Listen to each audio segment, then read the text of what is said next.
자, 여러분 안녕하세요. 오늘은 헤세와 괴테에 대해서 알아보는 텍스트를 보겠습니다. 그래서 사실은 헤르만 헤세와 볼프강 괴테 같은 경우에는 사실은 따로따로 해도 굉장히 많은 분량을 소화해내야 되는 그런 인물들인데, 우리가 제한된 시간이 있죠. 또 독일의 다른 여러 인물들도 또 같이 다루어야 되니까 헤세와 괴테를 함께 묶었습니다. 왜냐하면은 헤세가 괴테의 영향을 많이 받고 항상 괴테가 된 인물이 되려고 자기가 이상적인 모범상으로 꼽은 인물이 괴테입니다.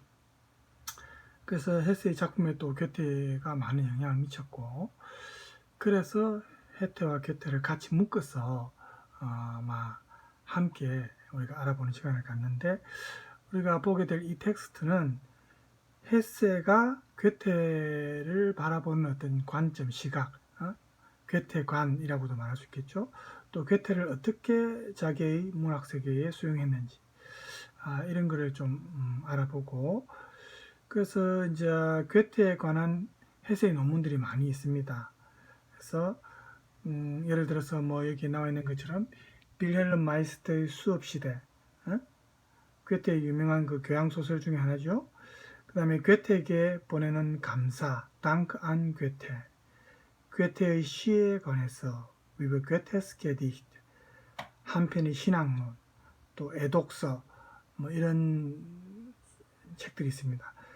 그리고 헤세의 작품들 중에서 좀 괴테의 영향을 받은 그런 어떤 작품이 여러 개 있는데, 그 중에 이제 우리말로 황야의 일이라고 보통 번역된 Der Steppenwolf, 그 다음에 유리알 유이, Das Glasplanz Spiel이죠. 그래서 이제 이 두 작품하고 이제 또 괴테의 작품을 조금 이렇게 비교하면서, 혹은 괴테의 생활상을 비교하면서 이 텍스트를 볼까 합니다. 헤르만 헤세는 독일에서 토마스 만과 함께 20세기의 독일 작가 중에서 가장 괴테로부터 영향을 많이 받은 작가 중에 한 사람으로 알려져 있습니다. 여러분, 토마스 만도 많이 들어봤죠. 우리나라로 치면 이문열 씨 정도, 그 정도 위치라고 보면 됩니다. 그리고 헤세가 괴테를 마치 도의 경지에 들어가는 중국의 군자와 비슷한 그런 인물로 그만큼 괴테를 존경했습니다. 그래서 문학 외적으로도 항상 자기의 모범으로 그렇게 이제 항상 생각을 했고, 그렇지만 이제 현실을 대하는 방식에서는 이 헤세와 괴테 사이에는 차이점이 있습니다. 그래서 그런 내용도 우리가 이제 헤세와 괴테의 공통적이면서도 또 조금 차이 나는 그런 어떤 모습에 대해서도 우리가 이 텍스트를 통해서 같이 알아볼 예정입니다. 우선 뭐 여러분 괴테에 대해서는 너무 많이 이제 다른 수업 시간에도 또 다루었을 거고, 헤세에 대해서 잠깐 헤세라는 인물에 대해서 한번 알아보는 동영상을 제가 준비했는데 잠깐 같이 볼까요? 헤르만 헤세에 대한 작가 소개는 데미안 영상에 있으니 생략하겠습니다. 이 책은 2015년에 의류 출판사에서 출간한 책인데요. 그 얼류 문화사에서 나온 책인데, 헤세가 사랑한 순간들이라는 헤세에 대한 그런 일종의 수필집입니다. 그래서 이 내용을 조금 요약을 했기 때문에 그래도 책 전체 내용이 아니고 이 내용을 조금 보면서 헤세라는 인물에 대해서 한번 우리가 생각해 봅시다.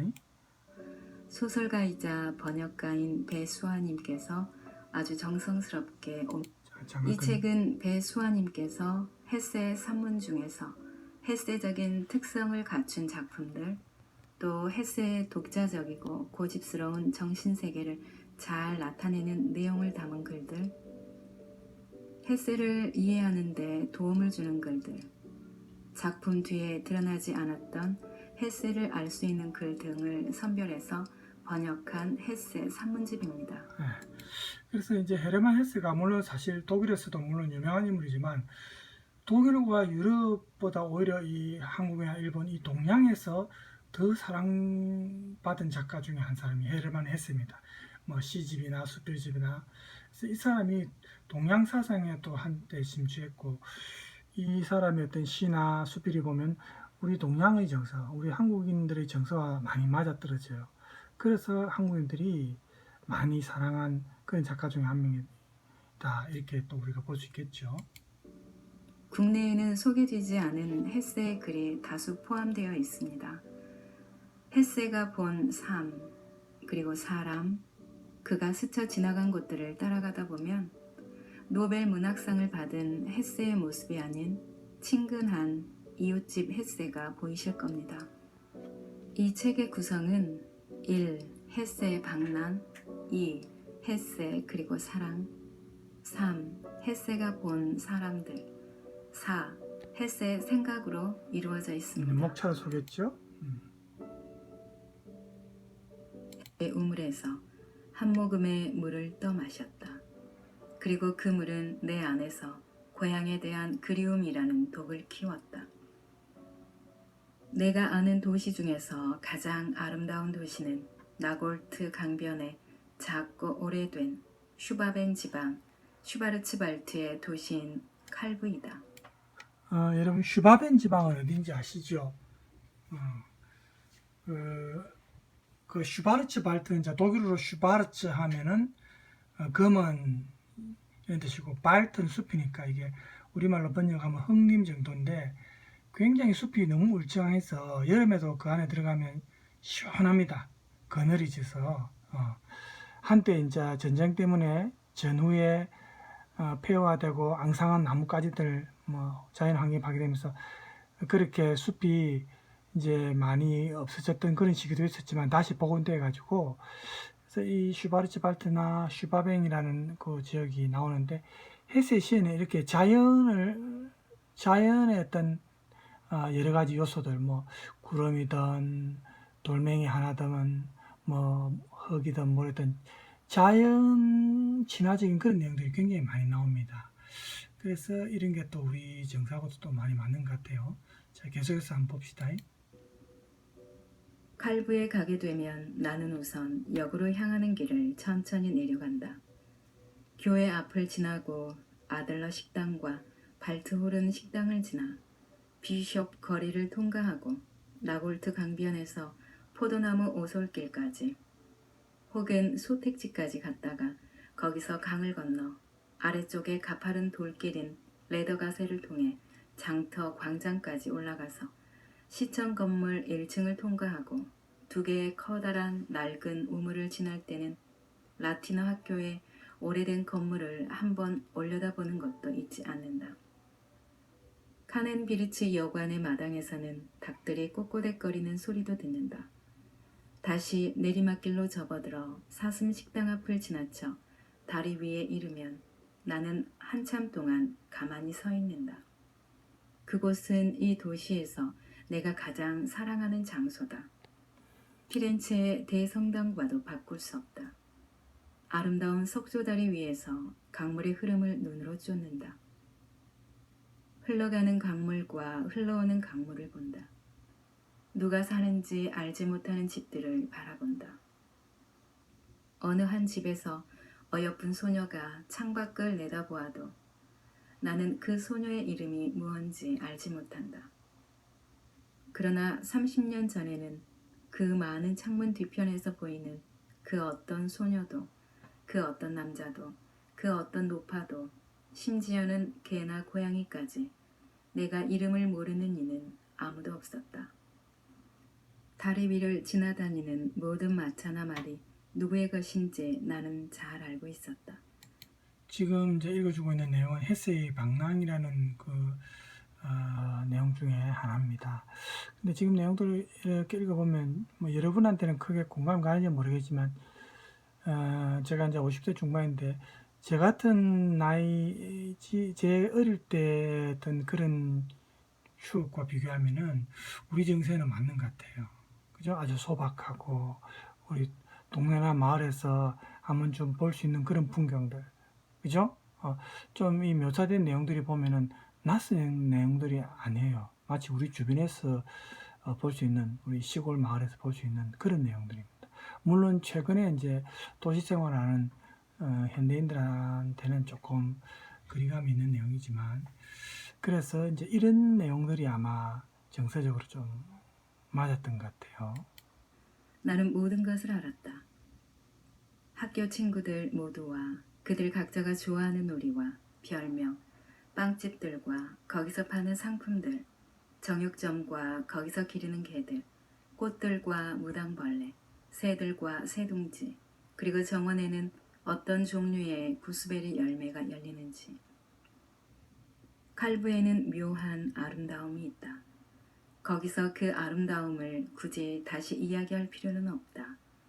내가 쓴 거의 모든 책에 이미 다 나와 있기 때문이다. 만약 내가 그 아름다운 칼부에서 계속 살고 있었더라면 그런 이야기를 책에 쓸 필요도 없었을 것이다. 그런데 내 운명은 그렇지 못했다. 지금 다시 한번 칼부로 가서 소년 시절 수천 번이나 낚싯대를 들이웠던 그 다리 난간에 15분 동안 걸터 앉아 있게 된다면 이 경험이 나에게 이토록 아름답고 이토록 인상적이었구나, 또다시 가슴이 정말 저릴 만큼 깊고 기이한 감동을 느낄 것이다. 그 느낌, 한때 고향을 가졌었다는 그 느낌. 한때 나는 세상의 어느 작은 장소에 있는 모든 집들과 모든 창들과 그 안에 사는 모든 사람들을 알고 있었다. 한때 나는 이 세상의 어느 특정 장소와 연결되어 있었다. 뿌리와 생명으로 자신의 장소와 연결되어 있는 한 그루 나무처럼 내가 나무라면 지금도 여전히 그 자리에 서 있을 것이다. 그러나 이미 사람으로 태어난 사실을 바꾸어 달라고 할 수는 없다. 실제에서는 나무가 되기를 원하지는 않지만 나는 꿈속에서 그리고 글 속에서 종종 그것을 원한다. 칼부를 그리워하며 잠을 이루지 못하는 밤이 있다. 그러나 지금 칼부에서 산다면 나는 밤낮으로 과거의 아름다웠던 칼부를 그리워해야 할 것이다. 자, 그래서 지금 이제 내 수필집에 뭐 이 그 부분들을 읽어주는 것 같은데, 그래서 이런 게 이제 여러분 부모님 세대나 제 같은 경우에는 많은 공감이 가고 옛날 생각이 나고 하는 그런 내용들입니다. 요즘에 이제 어릴 때부터 아파트에서 생활하고 이제 자연과는 좀 동떨어진, 물론 부모님과 함께 놀러는 가죠. 그죠? 여행도 가고 하지만 자연과 더불어서 그렇게 거기서 태어나서 그렇게 쭉 어린 시절을 보낸 사람들은 이런 내용에 공감이 가고, 그러지 못한 경우는 조금 서운할 수도 있습니다. 그죠? 그래서 어쨌든 이런 내용인데, 지금 시간 관계상 제가 다는 못 보여드리고 간단히 이제 주소를 보여드리면 유튜브 주소가 지금 이렇습니다. 그래서 여러분이 여기서 뒤에 남은 내용도 여러분이 좀 더 듣고 싶은 분은 듣도록 하십시오. 그래서 이제 헤세 같은 경우에는 이렇게 소년 시절에 이제 책을 많이 봤는데 특히 괴테의 시를 많이 암송했답니다. 그래서 이제 서점에서 또 일한 적도 있는데, 그때 괴테를 본격적으로 읽기 시작했다고 하는데, 우리 텍스트에도 보면은 뒤에 나옵니다. 그죠? 해석을 해가지고 본문 이래.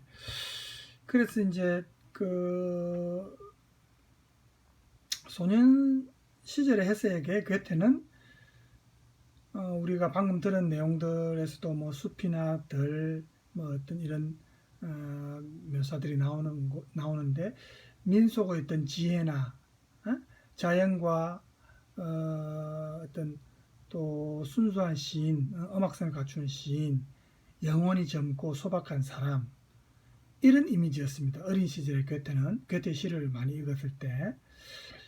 그런데 이제 헤세가 자기 소설 나르치스와 골트문트라는 소설이 있죠. 헤세의 이 소설의 골트문트와 같은 그런 자연아 그 어떤 인위적인 지배를 받지 않는 자연아 같은 그런 어떤 이미지로 이해되었던 게 괴테입니다. 어린 시절의 헤세는. 그런데 이제 청년이 되면서 헤세는 다른 괴테를 발견하게 됩니다. 괴테가 이제 헤세가 성장하면서 괴테 이미지도 조금씩 바뀌는 거죠. 청년이 되면서 헤세는 다른 괴테, 어떤 괴테입니까? 뛰어난 작가일 뿐만 아니라 사상가이고 교육자이고 또 어떤 잡지를 창간한 사람이고 비평가이고 이렇게 부단히 굉장히 활동적인 열정적인 그런 어떤 괴테의 모습을 또 발견하게 됩니다. 여러분 아다시피 괴테는 다른 작가들에 비해서 태어날 때부터 집안이 굉장히 부유하고 교육자 집안이고 그 뭐 어려운 게 없었어요. 그리고 굉장히 활동적이었습니다. 사회 정치적인 이런 어떤 활동이라든지 뭐 여러 분야에서 뭐 문학 쪽만 활동한 사람이 아니죠. 괴테는. 그래서 이런 괴테를 통해서 헤테가 독일 역사상 정말 자기가 볼 때는 이런 천재성과 이성이 조화를 이루는 아주 드문 케이스죠. 그런 경우를 이 괴테한테서 본 겁니다. 또 음악적이고 디오니소스적인 몽상의 세계와 여러분 그리스 신화에서 디오니소스 알죠? 술의 신, 포도주의 신이라고도 하는 그죠? 제우스의 넓적다리에서 태어났다는 그 디오니소스 그죠? 그래서 이 디오니소스가 환락의 신이기도 한데 이 음악적이고 디오니소스적인 이런 몽상의 세계가 또 책임감과 도덕적인 의무감하고 이렇게 결합하는 그런 경우 이 조화를 이루는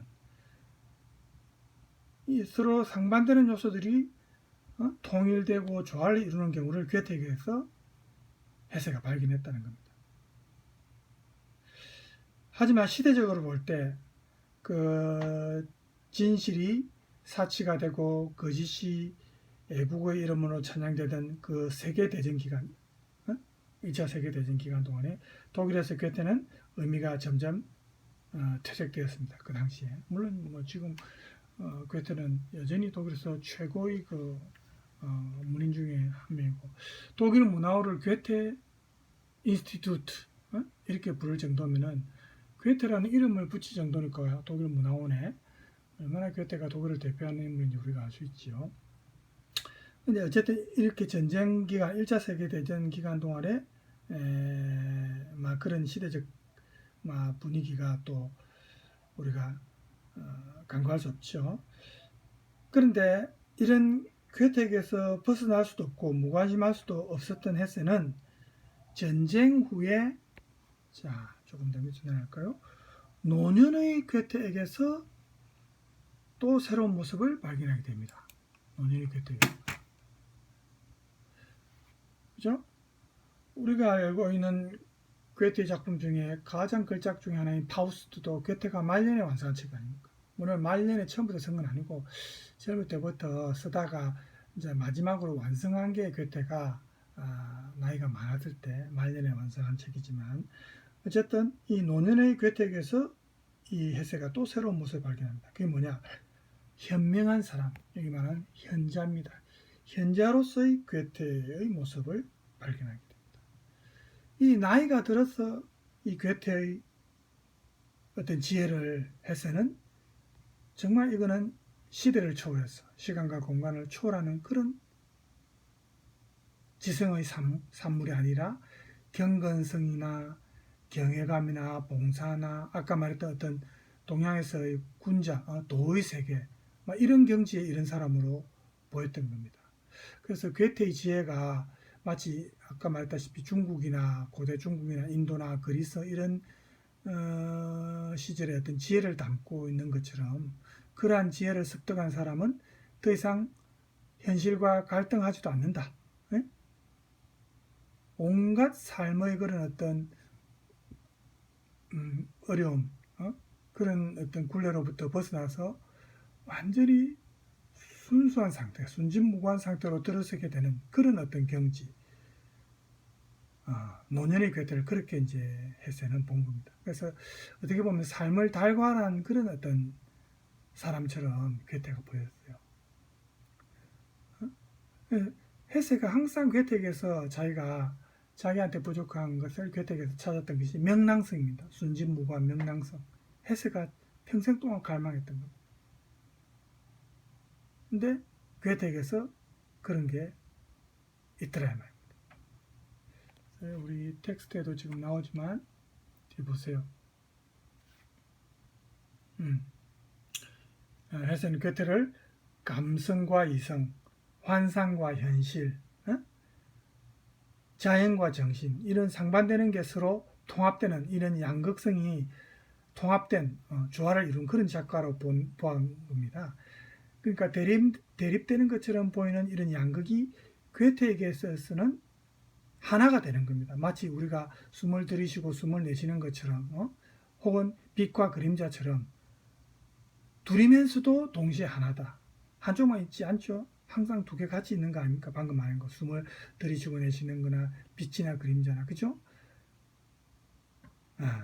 그래서 헤세에게 있어서 이 양극의 세계를, 이 두 세계를 통합해 가지고 소위 어떤 조화로운 단일성을, 그런 어떤 상태에 도달하는 것이 이 헤세의 인생 전체에 걸친 과업이었는데, 이게 이제 괴테에게서는 그런 게 나타나더라는 겁니다. 그래서 헤세의 작품 중에서 데미안이라는 작품 여러분 알죠? 데미안 읽어봤습니까? 여러분이 요즘 고등학교 때, 우리 때는 이제 고등학교 때 이런 책을 교양서로 읽었는데, 요즘에는 이제 워낙 여러분이 시험 준비해야 되는 과목도 많고 하다 보니까 책을 사실은 많이 읽을 시간이 없습니다. 그렇죠? 그래서 물론 데미안을 아는 사람들도 있겠지만 또 모르는 사람도 있을 수 있기 때문에 제가 데미안을 간단하게 소개하는 그 내용을 여기 찾아봤습니다. 데미안 주요 등장인물 줄거리 한번 들어볼까요? 의 작품은 헤르만 헤세의 데미안입니다.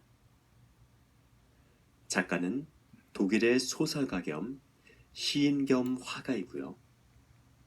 오늘 낭독해드릴 데미안과 그 밖의 여러 작품에서 작가는 인간의 내면과 자아에 대해서 다룬 경우가 많은데요.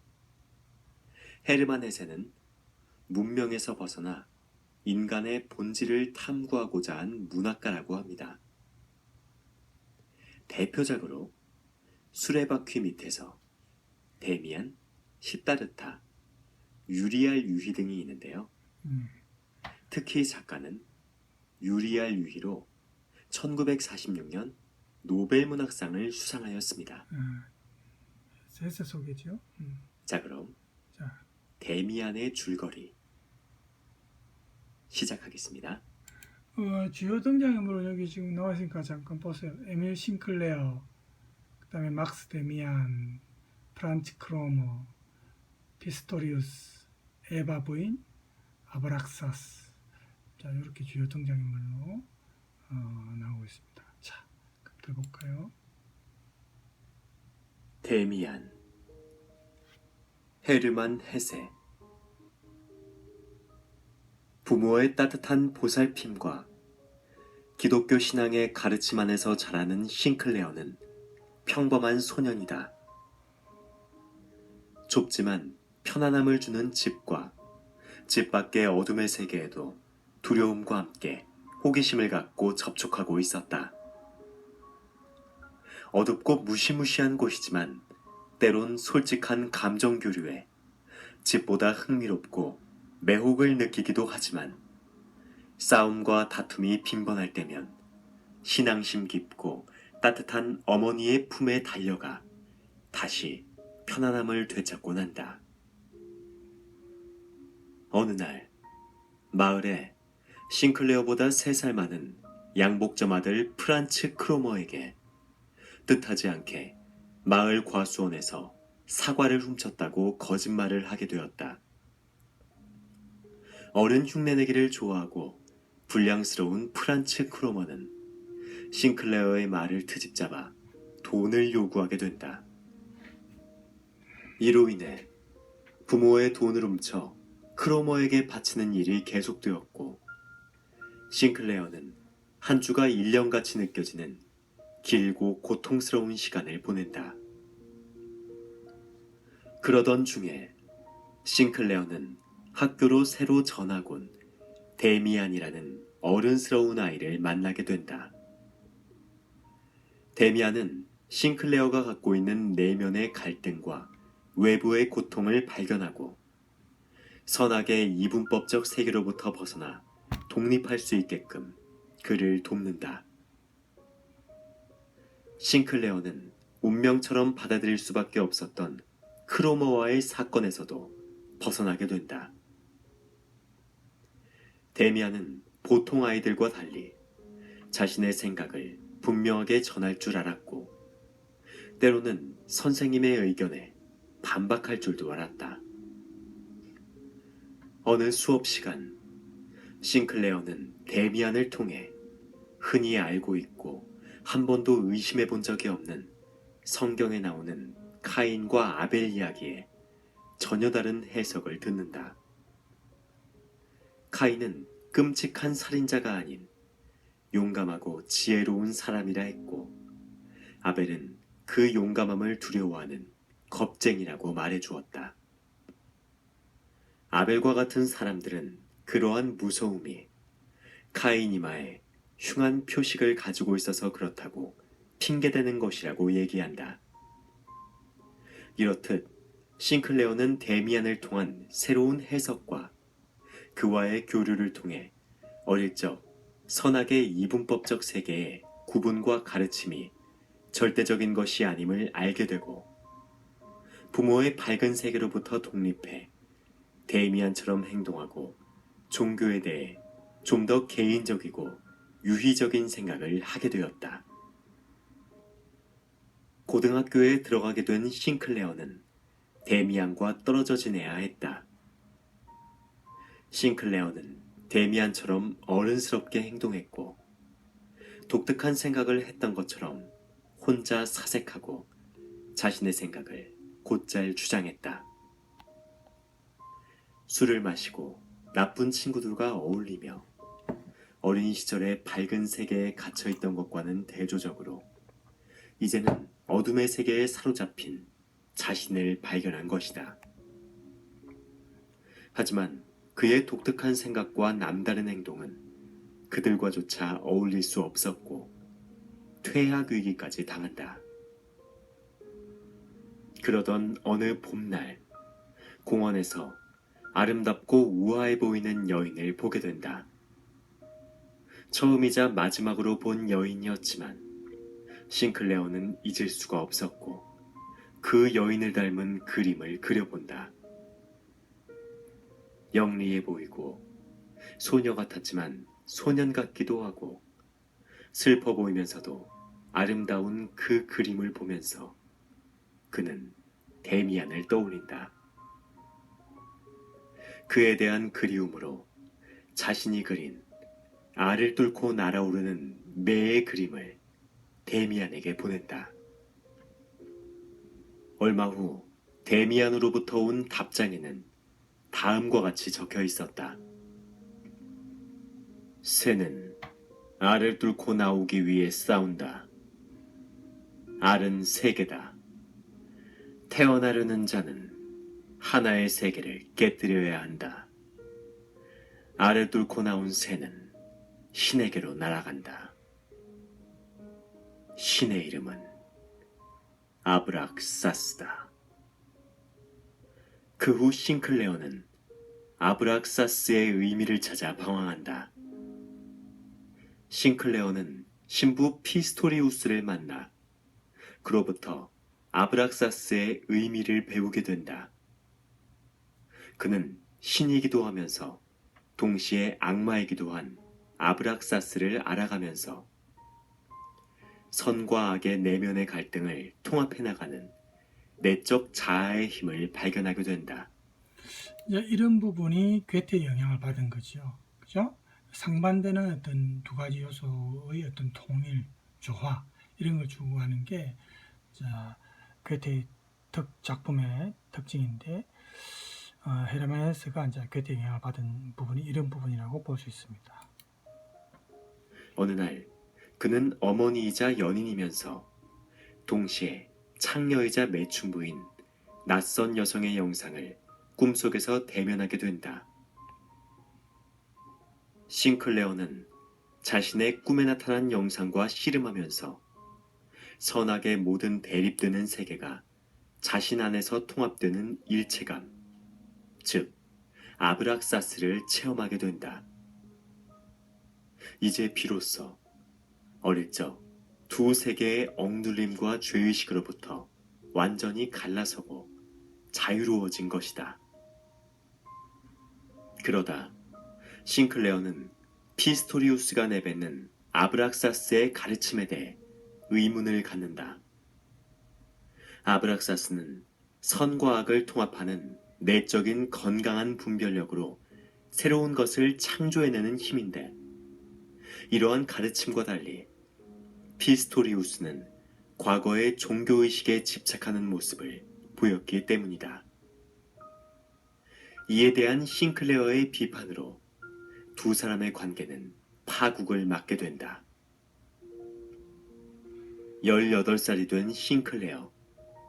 대학에 입학하게 되는데 어느 날 밤 술집에서 친구 데미안을 만나게 된다.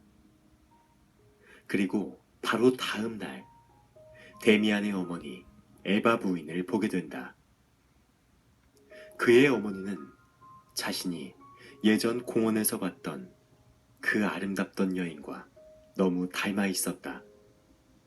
아니, 오히려 더 여성스럽고 우아했다. 한편 데미안은 1차 세계대전이 발발하기 직전인 당시의 시대 상황에 대해 깊은 관심을 갖고 이에 대한 고민을 나누는 공동체 모임을 갖고 있었다. 싱클레어는 이 모임에 참여하였고 이 모임을 통해 사랑과 우정을 나누고 세계에 대한 진지한 대화를 나눈다. 싱클레어는 데미안의 어머니 에바 부인을 보며 양면성을 느낀다. 훌륭한 어머니로서, 아름다운 여인으로서, 그리고 조용하고 평화롭게 느껴지던 세계에 전쟁이 찾아온다. 데미안은 조국을 위해 자신과 같은 사람이 필요하다며 전쟁에 참전하게 되고, 싱클레어도 데미안으로부터 전쟁 소식을 듣고 군에 들어간다.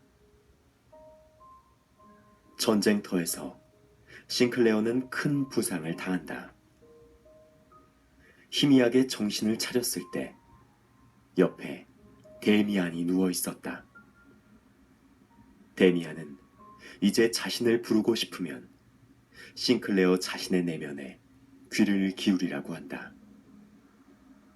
그리고 다시 싱클레어가 정신을 차렸을 때 데미안은 그곳에 없었다. 들어주셔서 감사합니다. 여러분, 그래서 이제 데미안은 죽었죠, 그러니까. 그래서 데미안 우리가 실제로 작품을 보면은 시간이 많이 걸리기 때문에 작품 줄거리를 소개한 부분을 제가 이제 동영상으로 보여드렸는데 조금 도움이 되었습니까? 데미안 줄거리를 이해하는데. 자, 그래서 우리가 텍스트에서 보면 이 헤세의 데미안에서는 방금 말했다시피 평화와 질서, 용서와 사랑 이런 게 넘치는 밝은 세계에 속한다고 생각하고 있던 이 싱클레어라는 소년이 어두운 세계를 경험하고 자, 보호받지 않은 그런 세계죠. 현실 세계입니다. 그 당시 전쟁이 발발했으니까 그죠. 두 세계 사이에서 방황하다가 데미안을 통해서 이 대립된 것처럼 보이던 두 개의 세계가 결국은 하나라는 거. 원래 이 현실 세계가 밝은 세계와 어두운 세계가 다 존재하지 않습니까? 사실은 그죠? 근데 이제 좋은 집안에서 태어나서 항상 보호받으며 밝은 세계에서만 살던 싱클레어가 이제 이런 걸 알게 되면서 성장하는 일종의 성장 소설입니다. 교양 소설이라고도 하죠. 성장 소설입니다. 그래서 이게 이제 보통 우리 추천되는 청소년들에게 추천되는 대표적인 도서 중에 하나죠. 그 다음에 또 작품에는 시타르타라는 작품도 있습니다. 제가 시간 관계상 또 이 작품까지는 못 보여드리겠는데 간단한 내용은 나오죠. 시타르타에서 여기에서는 이제 설법의 세계에서 구도의 길을 찾던 시타르타가 그 세계를 떠나 감성의 세계에서 길을 모색하다가 대면하고 비슷합니다. 그죠? 이런 과정을 거치다가 나이가 들어 나중에 강가에서 운명과의 투쟁을 멈추고 마치 부처가 열반의 경지에 도달한 것처럼, 그죠? 부처와 비슷하게 열반의 미소를 띄우게 되기까지 그런 어떤 삶의 과정을 보여주는 게 시타르타입니다. 그래서 이렇게 인간 완성의 길을 정신 세계가 아니라 자연의 세계에서 찾는 그런 이야기입니다. 대체로 이런 거 보면 이제 헤르만헤세의 나르치스와 골드문트에서도 이런 내용이 나오죠. 그러니까 수도원에서 계속 머물러 있던 나르치스가 나중에 세속 세계에 나간 골드문트가 도달한 이 은총의 단계는 도달하지 못한다고 되어 있습니다. 그렇죠?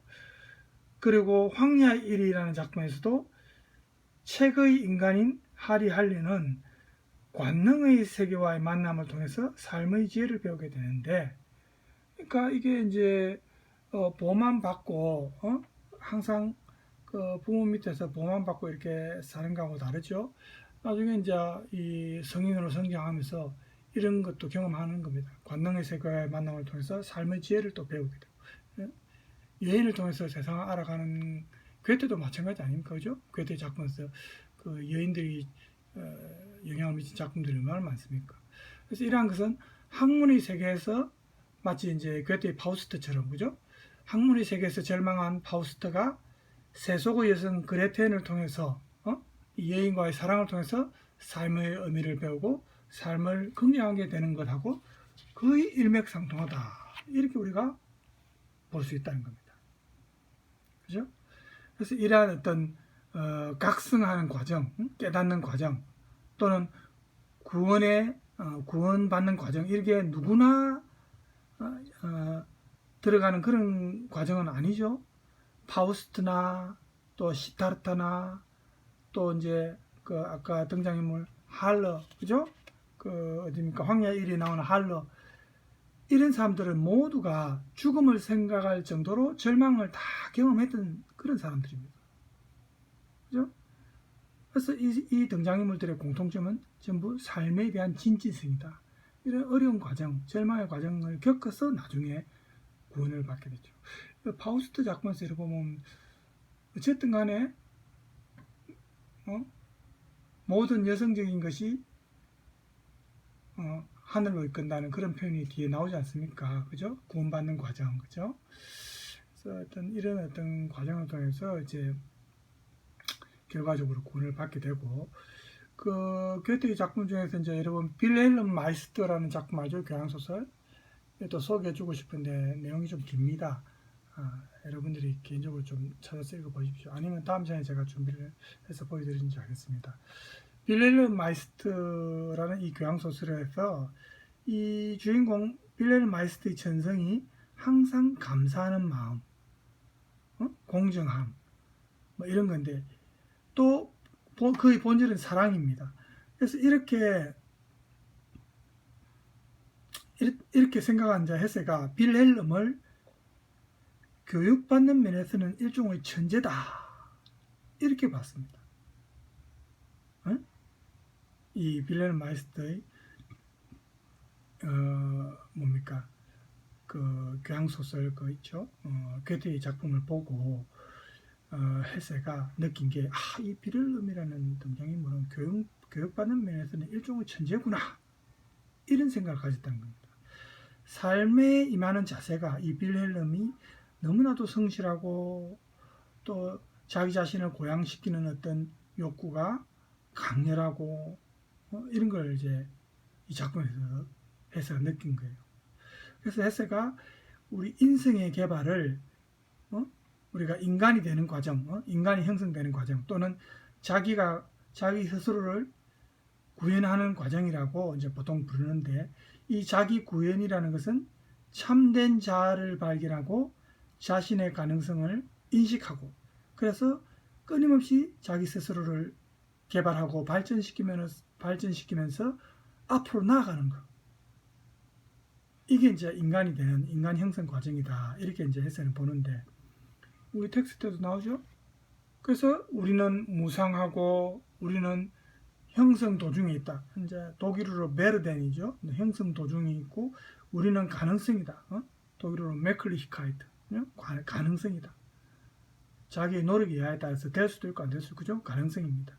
우리는 완벽하지도 완전한 존재도 아니다. 하지만 우리가 이런 잠재 상태에서 행위로 나아갈 때요. 포텐츠죠. 잠재 상태에서 행위.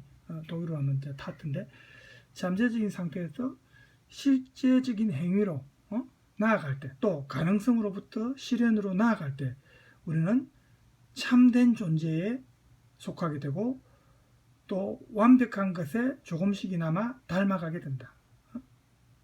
즉 자기를 구현하게 된다. 이렇게 해서는 보통 말을 했습니다. 그래서 헤세가 괴테의 작품 중에 그 빌헬름 마이스터 수업 시대에서 이 빌헬름을 행복으로 이끌어가는 1차적인 힘이, 물론 투름 게젤샤프트, 탑사회라는 이제 단체가 있죠. 또는 뭐 우연이나 운명 이런 것도 생각할 수 있지만 그런 것이 아니고, 사실은 빌헬름 자기 자신의 내적인 욕구, 내적인 강렬한 어떤 갈망, 이게 없었으면 불가능했다는 겁니다. 그래서 이 괴테의 빌헬름의 이러한 갈망은 나중에 헤세 작품에서는 뭡니까? 헤세의 그 카스탈리엔, 유리알 유이라는 작품에 보면 카스탈리엔이 나오죠.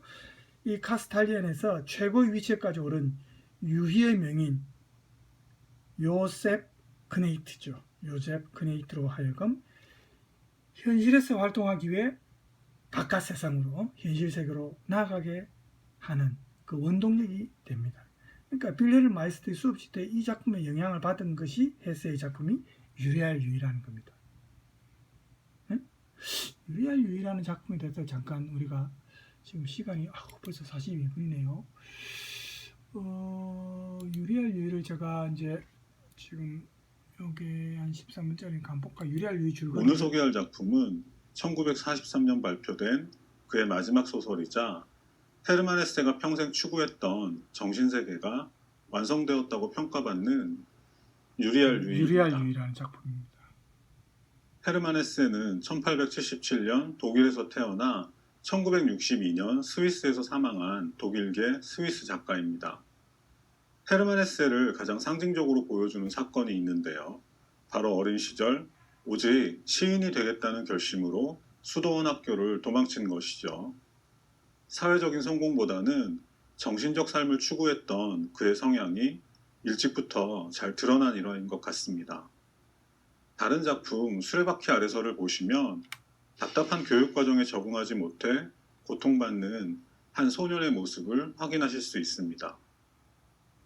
헤세가 어린 시절부터 동양적인 세계관을 가질 수밖에 없었던 환경적 요인도 있습니다.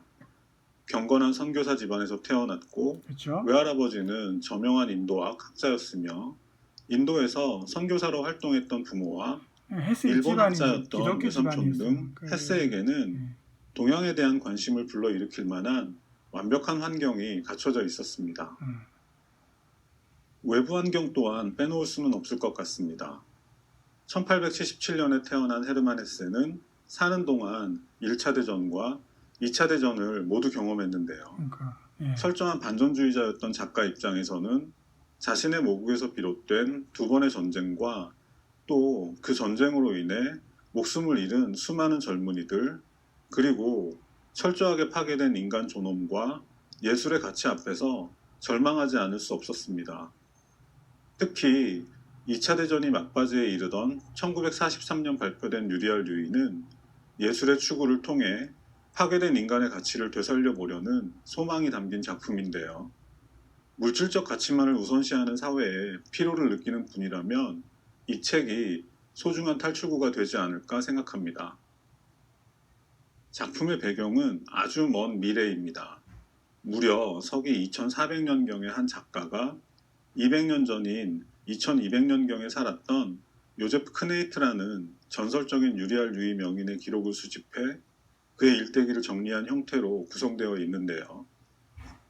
헤르만 헤세 입장에서는 최소한 몇백 년은 더 지나야 세상이 좀 더 조용해지리라 생각했던 것 같습니다. 그렇죠. 자기가 살았던 시대는 전쟁 때문에 굉장히 고통받았기 때문에 자기가 이런 먼 미래를 상상을 통해서 이제 그린 작품이죠. 작품의 공간적 배경은 스위스에 위치한 카스탈리엔이라는 도시입니다. 근데 이제 그렇지만 어쨌든 괴테의 빌헬m 마이스터의 수업 시대의 영향을 많이 받았다는 것을 우리가 알 수 있습니다. 일단 줄거리를 한번 들어봅시다. 이 카스탈리엔은 헤세가 상상한 일종의 정신적 유토피아인데요. 그곳의 수도사들은 종교적 제약 없이 음악, 수학, 철학, 명상 등 온갖 종류의 예술에 몰두합니다. 아마도 작가는 물질 만능주의로 흐를 수밖에 없는 사회의 균형을 맞추기 위해 카스탈리엔 같은 작지만 고도로 정신적인 사회가 필요하다고 생각했던 것 같습니다. 유리알 류이는 이 카스탈리엔을 대표하는 일종의 정신적 유의를 말합니다. 줄에 유리알을 꿰어 이 유리알들의 배열을 통해 천문학이나 음악, 철학 등 모든 예술 장르를 표현할 수 있다는 작가의 상상인데요. 기존의 모든 예술적 도구들을 포괄하는 종합적인 개념으로 이해하시면 될 것 같습니다. 제 생각에는 이 유리알 류이라는 개념을 작가가 일부러 모호하게 정의한 것이 아닐까 생각도 드는데요. 모든 예술 장르를 통합한 새로운 예술 형식이 등장한다면 그것은 마치 새들의 노랫소리처럼 감각할 수는 있지만 논리적으로 해석하기는 힘든 형태가 되지 않을까 상상하지 않았나 싶습니다. 이제 책을 펼쳐보겠습니다. 이 작품은 크게 세 부분으로 구성되어 있습니다. 먼저 50페이지가량의 서문과 유희명인 요제프 크네이트의 전기, 그리고 요제프 크네이트의 유고입니다. 문제는 이 서문인데요.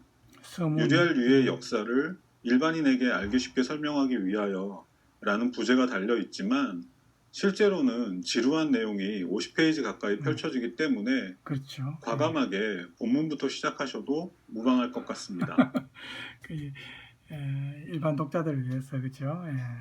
저도 좀 그런 느낌 들었죠. 정말 지루했습니다. 그런데 어쨌든 서문을 제외하고 읽으면은 조금 이해가 쉽습니다.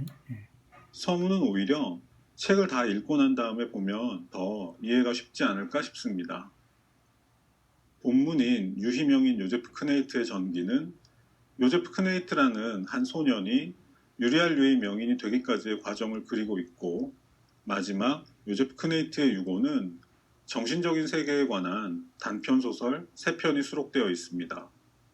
아마도 헤세의 시타르타풍의 소설을 좋아하는 분이라면 매우 즐겁게 보실 수 있을 것 같습니다.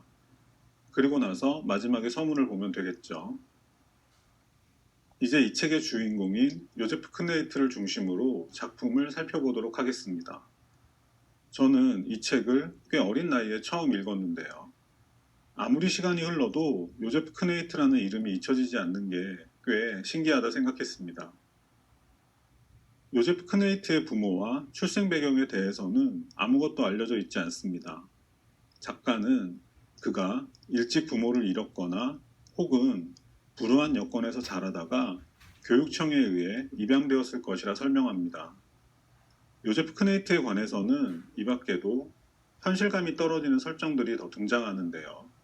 아마도 이것은 작가가 꿈꿨던 정신적 유토피아를 설명하기 위해 현실적인 요소 몇 가지를 의도적으로 제거한 것이 아닌가 싶습니다. 예를 들면 요제프 크네이트가 평생 이성이나 혹은 동성에 대해 전혀 관심을 보이지 않는다거나 하는 것이죠. 천성적으로 카스탈리엔에 봉사하기 위해 태어난 듯 보이는 그는 라틴어 학교에 다니던 12살 무렵 자신의 재능을 알아본 음악 명인을 만나고 카스탈리엔에서의 삶을 시작합니다. 참고로 요제프 크네이트의 크네이트에는 하인 또는 종복이라는 의미가 담겨 있다고 합니다. 평생 카스탈리엔을 위해 봉사할 운명이라는 뜻이 담겨 있겠죠. 카스탈리엔에 속한 발트첼이라는 영재학교에 다니던 시절의 대표적인 일화를 소개해 보겠습니다. 이 발트첼이라는 학교에는 카스탈리엔에 큰 공헌을 한 유서 깊은 가문 출신 학생을 일종의 청강생으로 받아들이는 전통이 있었습니다. 요제프 크네이트가 발트첼에 머물고 있을 무렵에는 플리니오 데시뇰이라는 청강생이 있었는데요. 다른 학생들과 달리 그에게는 가족이 있었고 당연히 성인이 되면 결혼을 하고 사회 지도자가 될 운명을 지닌 학생이었습니다. 그런데 이 플리니오 데시뇰이는 카스탈리엔이 정신세계에만 빠진 나머지 현실 감각을 잃고 부유하는 존재라는 논리를 통해 다른 학생들에게 좋지 않은 영향을 미치고 있었습니다. 어린 요제프 또한 플리니오의 해박한 지식과 체계적인 논리에 흔들리게 되는데요. 여기서 작가가 제시한 해결책은 변증법적인 균형이었습니다. 발트첼의 선생님들은 요제프에게 논쟁을 통해 플리니오와 경쟁할 것을 권합니다. 플리니오는 검사가 되고 요제프는 카스탈리엔의 변호사가 되는 것이죠. 다른 여러 학생들 앞에서 오랫동안 진행되는 이 논쟁은 요제프가 성장하는데 큰 도움이 되었습니다. 제가 이 일화를 소개한 이유는 완전한 세계는 한 사람이나 특정한 그룹의 주관이나 아집만으로는 결코 가능하지 않으며 그들과는 다른 의견을 가진 집단과의 끊임없는 교류와 건전한 경쟁을 통해서만 가능하다는 작가의 신념이 이 책의 중심 구조를 이루고 있기 때문입니다. 그렇죠. 이런 게 이제 다 이제 괴테의 사상과 거의 일맥상통하는 거죠. 그죠? 예. 정반합입니다. 변증법적인 과정, 그죠? 그래서 이상과 어떤 꿈 혹은 뭐 우리가 이론에만 머물러서는 안 되고 항상 현실과 조화를 이루어야 된다는 거, 그죠? 예. 그래서 이런 게 이제 이 작품에서 초점을 맞추는 부분이 아닐까 이런 생각이 들죠. 요제프 크네이트의 성장 또한 이 과정을 통해 이루어집니다. 그는 카스탈리엔의 체계를 거부하는 은둔자와 생활하기도 하고 또 일종의 사절 형식으로 기독교 수도원에 머물며 그곳의 수도사들과 토론을 통해 좋은 영향을 주고받습니다. 이 균형이라는 관점은 유리알 류이 자체에도 잘 담겨 있습니다. 앞서 말씀드린 것처럼 유리알 류이는 음악과 천문학, 철학, 수학 등 모든 예술과 학문을 포괄하는 행위입니다. 어느 예술 또는 학문이 중심이 된다는 설명은 없습니다. 모든 것은 경우에 따라 이루어지는 것이고요. 게다가 작가는 이것에 동양적인 명상을 조합해 동서양 문화의 균형도 함께 고려합니다. 이 균형과 조화라는 관점으로 이 작품을 보시면 작가의 의도가 더 잘 보이지 않을까 싶습니다. 이런 과정들을 거쳐 요제프 크네이트는 유리알 류이 명인이 됩니다. 유희 명인으로서의 요제프 크네이트의 역할은 그야말로 이상적인 것이었습니다. 최고의 유리알 류이를 창조해내었을 뿐 아니라 각기 다른 개성을 지닌 사람들과의 조화에도 빈틈이라곤 찾아볼 수 없었습니다. 하지만 완성된 것처럼 보이는 유리알 류이 명인으로서의 삶도 보다 넓은 시각에서 보면 요제프 크네이트가 추구하던 완전한 균형이라고는 할 수 없었습니다. 아무리 감동적인 유희라도 어디까지나 그것은 카스탈리엔만을 위한 행위에 지나지 않았기 때문이죠. 그렇죠. 유리알 류이는 헤세의 다른 작품에 비해서는 꽤 분량이 많은 편인데요. 그 대부분은 요제프 크네이트가 유리알 류이 명인으로서 활약하는 모습보다는 자기 내면의 목소리에 귀 기울일 줄 아는 한 천재 소년의 성장 과정을 그리는데 할애하고 있습니다. 앞서 말씀드린 것처럼 그 과정은 끊임없는 자기 개발뿐 아니라 반대편에 서 있는 사람이나 집단과의 끊임없는 교류와 갈등의 해결을 통해 이루어집니다. 한 소년이 다른 사람들로부터 어떤 영향을 받고 그것을 통해 어떻게 변화하고 또 성장해 가는지를 중심으로 차분하게 보시면 많은 생각을 하게 되실 것 같습니다. 저는 북카페를 하고 있고 또 다양한 독서 모임을 통해 평소 책 좋아하는 분들과 대화할 기회가 많은 편인데요. 특히 이 작품은 시인이나 시를 좋아하는 분들이라면 대부분 좋아하시는 것 같아서 평소 신기하다고 생각하고 있었습니다. 자, 이 정도에서 마치고요, 내용은. 그래서 지금 뭐 어쨌든 카스탈리엔 바크의 현실 세계와도 또 현실 세계도 생각해야 되는 거죠. 그래서 지금 이제 지금 괴테의 아까 빌헬름 마이스터 수업 시대의 영향을 어쨌든 받았다는 거, 유리엘 요이가 우리가 이 작품 줄거리를 통해서 확인할 수 있었습니다. 지금 시간이 이제 55분 30초 많이 지나기 때문에 조금만 더 하려고 했는데 일단 여기서 끊고 다음 시간에는 텍스트 72쪽 맨 마지막 줄 거기서부터 진행하도록 하겠습니다. 자, 오늘 헬스와 곁에 첫 시간인데 수고 많았습니다. 여러분 건강관리 잘 하십시오.